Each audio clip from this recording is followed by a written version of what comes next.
only quarterback in the country to pass for at least 250 in every game. Dejon Edwards. The ball comes out, and right now no whistle. Clark said one thing the Jackets can do on defense is take the ball away. Very opportunistic group, as you can see. Edwards trying to drive forward. Kyle Eford, the player of the game last week for the Jackets, gets a hand on it. Looks as if that ball is dislodged. And a huge. As you look around the stands, and that's not unusual when they come here to Atlanta, about 70 miles from Athens. Dominic Lovett in the pregame. Kendall Milton through this leaky Georgia Tech run. Beck over the middle. And 7 more at Missouri at 82 catches the last 2 years for the Tigers. Another quality run. This one from Kendall Milton's a career high. Great job on the right side of the offensive line too. Amarius Mims, so good to see him. Milton slipped a bit as he cut and still got inside the 35. The run game has been sporadic, but you would think they'd be able to run the ball effectively tonight.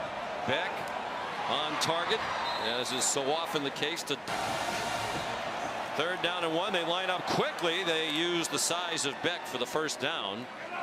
He got hit behind the line of scrimmage, but moved forward to move the chain. They said if he had to play in recent years, they were not afraid. Has a ricochet and an interception.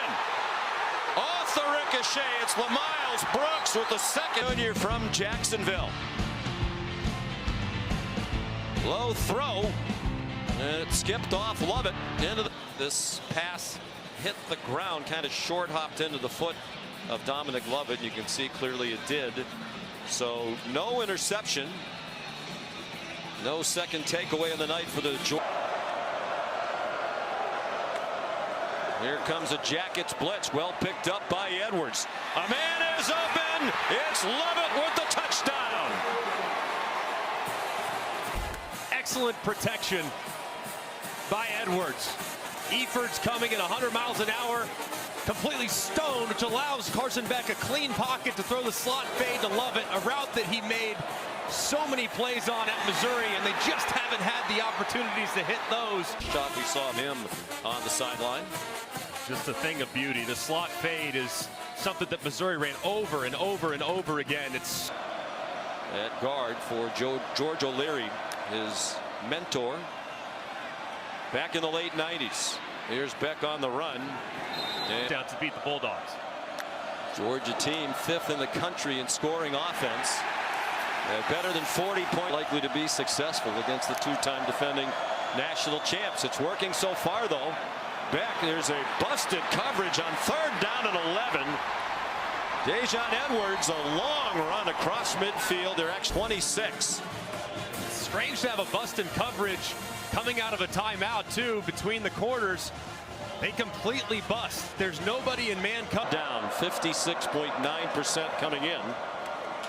And 2 for 2 tonight, and now through a big hole, Kendall Milton to the 31-yard line. It's a back. And just a great run here by Milton. He sees the left side. Micah Morris, the left guard, get his man inside. You'll see the bulk of the action at tight end tonight without Brock Bowers. Milton again spinning ahead. Inside the outside linebackers when Kirby first got to Athens. It was a holdover from Mark Rickstaff. Here's Dylan Bell, dragged down. Nice gain. Watch the right tackle, number 65. He's engaged with Jalen King and just sends him for a ride.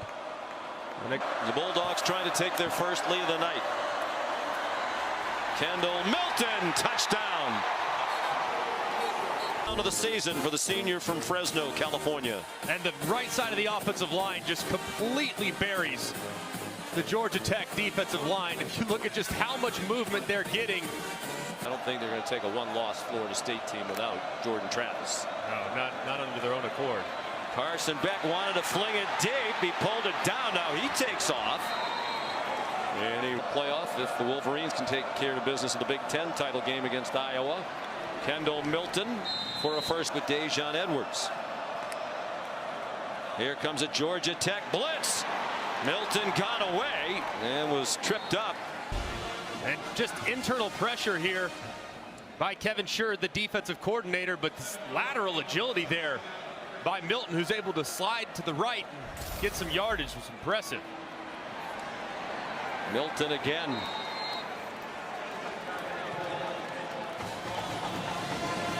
Remains the running back.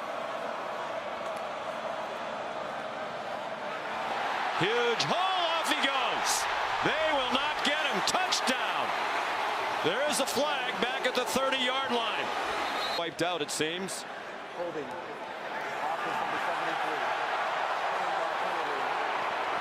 Xavier and tackle. He's moved inside to guard tonight with the return of Amarius Mims.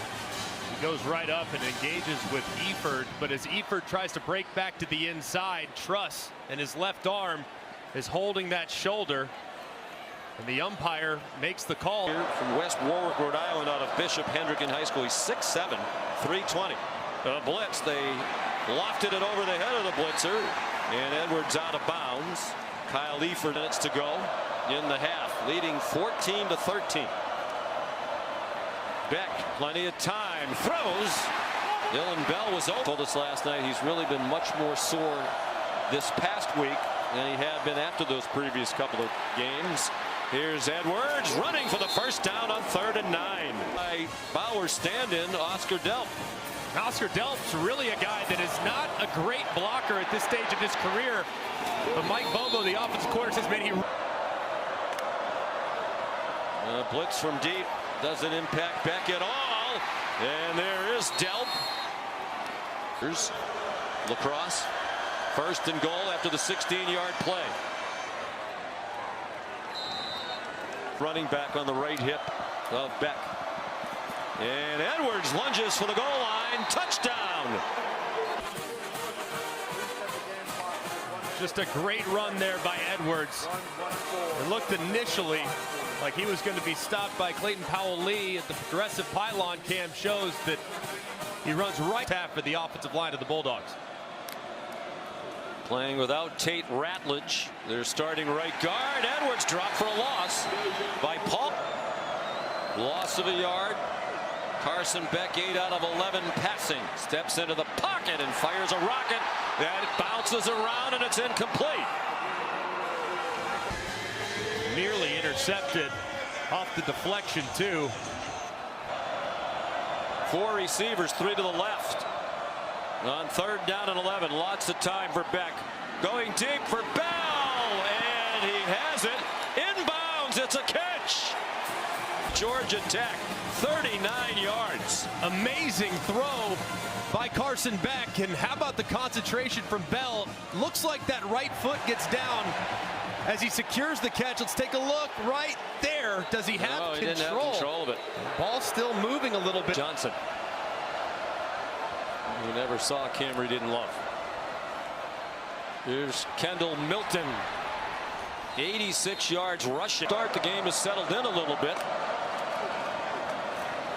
Here's Milton with lots of blockers out in front. And that'll get him over 100. Progress at his own 43. And a great job by Ernest Green and Oscar Delp out there. They pull around, little pin and pull technique. Milton gets upfield. As you can Quiet night for Beck. They've not asked him to throw it much. 8 out of 13. Milton again. And why would you throw it when he can get you 9.5? And Johnson made the tackle. Well, and the defensive coordinator, Kevin Sherrod, clearly recognizing that they got to get more aggressive because they've been gashed over and over again. That time, Previous career high he put up 2 weeks ago. They were ready for him that time. Stopped and driven. 8-point advantage for Georgia, the largest for either side. Beck over the middle, caught. Dominic Lovett, first down, and there for Georgia Tech. and tremendous timing from Carson Beck. Lovett breaks across. Pretty well defended there by King. He arrives just on time, but the throw is perfect. Right into Lovett's midsection. 4 catches for 60 yards for Lovett. Marion Smith, a rare touch. He can move. He's been a spreader on the catcher of the football. That's a 12-yard gain. But he puts fear in the defense every time he's on the field. All you got to do is watch the game against Ohio State in the semifinal last year. Semifinals for the Broyles Award to the top assistant coach in the country. Well deserved. Dejan Edwards. 2nd and 11. And drop for a loss. Edwards by Micaiah Scott. Beavers. 3 to Carson Beck's left. It's a quick throw to the left through the hands of Mekhi Muse. Lead of the night for either side. And the ball's maybe just a touch high, but one that you would anticipate Muse being able to reel. Key, a popular choice among the alumni and getting more popular with the success that they're having in his first full year. Here's Dillon Bell with a lot of blockers and not many white shirts. Gets away from an attempted tackle around the head. Georgia Tech's really been selling out up the middle. So this time Mike Bobo tries to go with a little fake up the middle, handed on the end around, and Dillon Bell, a guy that's played running back and wide receiver. The tile threat is Dillon Bell. Milton ahead. Bell toss him. Under 2 minutes to go, third quarter. That one caught, and fighting for the first down is Bell. Great effort by the soft. Another example of the timing from Carson Beck too. I mean, this ball is thrown immediately, just slightly inside. It's not bad coverage there by a... Once under Bear Bryant, once under Gene Stallings. Swing pass to Dominic Lovett inside the 5, and near another first down with the lead. Now they run quickly over the ball, trying to catch the Jackets off guard, and perhaps they did. As Milton, with very little resistance, as he scored. See the muddle huddle messed with Georgia Tech's alignment. At the last minute, looked like Moala would come to the outside and kind of play the defensive end spot, working against Ernest Green. And you have a middle linebacker working here in Atlanta, December 4th of 2021. Nation, Oregon, the only 2 teams in the country in the top 10 in both scoring offense and scoring defense. Beck throws on the run, caught. There you go. Edwards, nice cut back to his left. First down. A really good job cutting back here too by Edwards. Inside split zone. Delp does a good job at the end man on the line of scrimmage. Edwards cuts back. Lovett, the motion man. There's Delp. Good tackle. Holding. Offense number 53. 10-yard penalty. Repeat first down. Dillon. Looks like Georgia Tech is trying to cross face and bring pressure off the left-hand side. The ball was out really quick. But Edwards with running room outside and tackled from behind by now. Beck single coverage, caught. And that was a receiver downfield. Offense number 63. 5-yard penalty. Consecutive start for Georgia tonight. I'm going to see Van Pran kind of meander his way downfield. Now he has to be 3 yards downfield or more for it to be. And down and 20.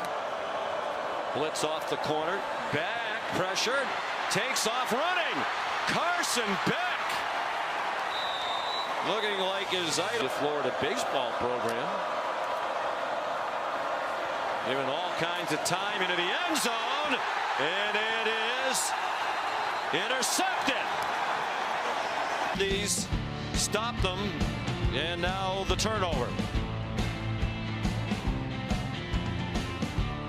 First interception thrown by Beck tonight, the second Georgia turn. As he said, they've made Georgia punt only once all night. Here's Edwards. Ahead.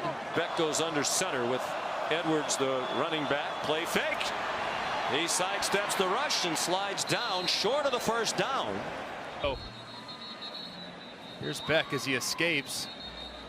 As soon as you start into it, I think they got the spot right. Instead. Oh, for their last 3 on third down. Edwards Edwards chugging for the first down. They had a chance to stop. It looked like they might get it. Kyle Eifert. He ran through unblocked. Chance to tackle Edwards in the backfield. Edwards slides inside and surges forward for the conversion. Just a bad missed tackle there from Eifert, who's been excellent the last couple weeks. We approach 2 minutes to go. Milton. Winner of that one would have a great shot to be in the college football playoff. Here's Kendall Milton. What a night for Milton. Dragging Jackets with him. The victory formation. Georgia Tech can stop it once if it wants to. Time of the year you want to be playing your best. They're certainly rounding into form. Some of the young players are already contributing on both sides of the ball. It'd be tough to envision them dropping off anytime soon. So that's it. Valiant effort by the Yellow Jackets comes up short. And Georgia has won 29 straight games. Now all alone with the longest winning streak in Southeastern Conference history.